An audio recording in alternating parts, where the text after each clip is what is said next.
o livro de Hebreus capítulo 11, versículo 13? Se não tiver, digita para mim, Miguel, para mim não perder o fôlego que hoje eu estou querendo. Todos estes morreram na fé. Todos estes quem?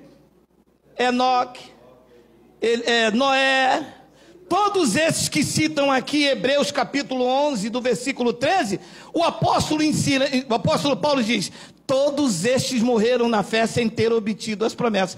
Todos esses quem? Volta lá o versículo 3 e 4, 11, 3 e 4, olha todos quem morreram, olha aí, 3 e 4, pela fé, entendemos que foi o universo formado pela palavra de Deus, de maneira que o visível veio existir das coisas que não aparecem. 4, pela fé Abel ofereceu a Deus mais excelente sacrifício que Caim, pelo qual obteve testemunho de ser justo, tendo a aprovação de Deus quanto às suas ofertas. Por meio dela também, mesmo depois de morto, ainda fala. 5, pela fé Enoque. Então todos esses, disse Hebreus 13, morreram. Como é que ele pode estar arrebatado lá no céu? A ele.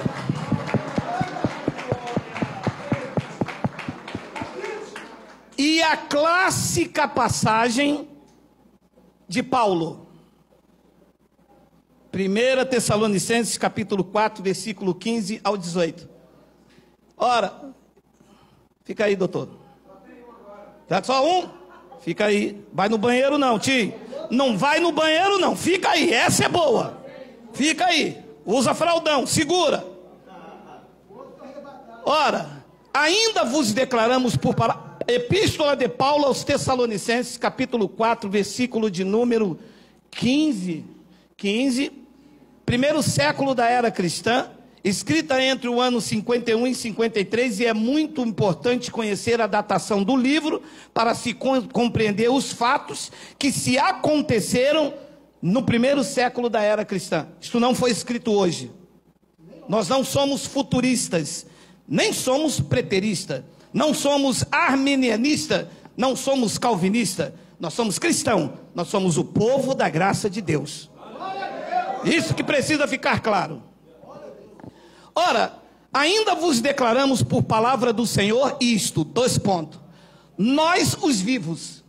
Se você não aprende a conjugar a fazer a conjugação verbal lendo a Bíblia, você traz essa passagem para o presente. Uma vez que você traz essa passagem para hoje, você ressuscita Paulo, porque a palavra nós inclui o autor da carta. Capite? Quarta série neles. Quarta série neles. Ora, ainda vos declaramos por palavra do Senhor isto, nós os vivos, os que ficarmos até a vinda do Senhor. De modo algum precederemos os que dormem. Segura aqui. Quando morre alguém, e eu já fiz isso, a pessoa vai diante do caixão e diz assim, mas fica tranquila, minha irmã, ele dorme. Ele? Ele não dorme. Ele está morto. Acabou. Não adianta chorar ali, não. Tinha que chorar antes. Tinha que chorar quando traiu. Tinha que chorar quando bateu. Quando humilhou. Quando não deu atenção. Não beijei a boca da minha mulher hoje, não botei sapinho na velha. Você tinha que chorar hoje. Aquela carne não dorme, aquela carne está morta. Cumpre-se o que foi dito. O pó voltou à terra. Uma metaforicamente. E o espírito também não dorme. Espírito não dorme. Dorme? E quantas vezes você disse isso lá no sistema? A minha irmã dorme no Senhor. No Senhor todos estão vivos. Quem está vivo aqui, diga glória a Deus. Oh. A Ele sempre. Então esta era uma terminologia usada no primeiro século da era cristã. Esta era a condição espiritual até o juízo no ano 70. A morte prevalecia, a morte adeana. Paulo disse, o último inimigo a ser vencido é a morte. Mas não era a morte biológica, porque esta tem que ter nasce se morrer. O teu espírito só sai como é invólucro, né? Está aqui dentro. A carne morre e o espírito sai daqui. Ela está retida por este corpo. A morte biológica vai existir sempre, mas era a morte adriana. O império da morte prevalecia e Cristo iria reivindicar os seus espíritos. E então aqui se aplica a palavra harpazo. Disse Paulo no versículo de número 16, olha lá: porquanto o Senhor mesmo, dada a sua palavra de ordem, ouvido a voz do arcanjo, ressoado a trombeta de Deus, descerá dos céus, e os mortos em Cristo ressuscitarão primeiro. 17, depois nós os vivos. Veja que ele sempre se inclui. Isso não pode ser para hoje, porque Paulo não está vivo.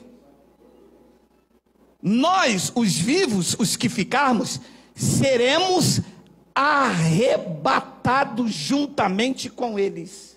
Então eles seriam tomados daquela morte adriana, em que eles ficavam retidos com seus espíritos. O juízo não havia acontecido ainda, e quando dado a palavra de ordem, eles seriam tomados daquela condição de preso no túmulo para os seus espíritos livres, assim como o meu e o seu está hoje. Se não tivesse acontecido a vinda do Senhor em 70, todos nós, como os irmãos no primeiro século da era cristã, estaríamos naquela terminologia da palavra dormir, esperar, aguardar. Era isto que Paulo estava dizendo, o juízo acontecer. Agora veja o que diz, o que significava este arrebatamento aqui da igreja no primeiro século. Olha lá, Romanos capítulo 8, versículo 18, nós estamos sem tempo, mas agora vamos ter que concluir. Porque para mim, disse Paulo, a igreja de Roma, no primeiro século da era cristã, tenho por certo que os sofrimentos do tempo presente, então não é hoje, foi no passado, se tornou pretérito. Correto ou não correto? Conjugação verbal, correto ou não correto? Correto. Correto. Se o tempo presente aqui ele escrevesse isso ontem, era o tempo presente hoje. Mas o tempo presente aqui é o primeiro século da era cristã. Então, olhando daqui para lá, o tempo presente está no pretérito. Não podem ser comparados com a glória a nós, a glória a ser revelada em nós. Então havia uma glória a ser revelada neles, não em nós aqui no presente. É neles lá no pretérito, lá no passado. Versículo de número 19. Tem aí: a ardente expectativa da criação aguarda a revelação dos filhos de Deus. Versículo de número 20. Pois a criação está, não estará. O verbo ali está lá nos dias de Paulo. A criação está sujeita à vaidade, não voluntariamente, mas por causa daquele que a sujeitou. 21. Na esperança de que a própria criação será redimida. Redimir significa o quê? Tirar. Então, naquele time da história, a criação estava num cativeiro de corrupção. Ela seria tirada, tomada, harpazo, resgatada, arrebatada desse cativeiro de corrupção, presa no Hades para a liberdade da glória dos filhos de Deus. Versículo de número 22. Tem, porque sabemos, disse Paulo, que toda a criação a um só tempo geme e suporta angústias até agora. 23. E não somente ela, mas também nós, Paulo e os irmãos em Roma, que temos as primícias do Espírito, igualmente gememos em nosso íntimo, aguardando. Segura isso aqui. O que é que os irmãos da igreja no primeiro século estavam aguardando? A adoção de filhos e a redenção do nosso corpo. Ora, mas Jesus já não tinha morrido e ressuscitado? Eles ainda estavam aguardando a adoção de filhos? Eles ainda não eram filhos? Ora, eles ainda estavam aguardando a redenção do corpo?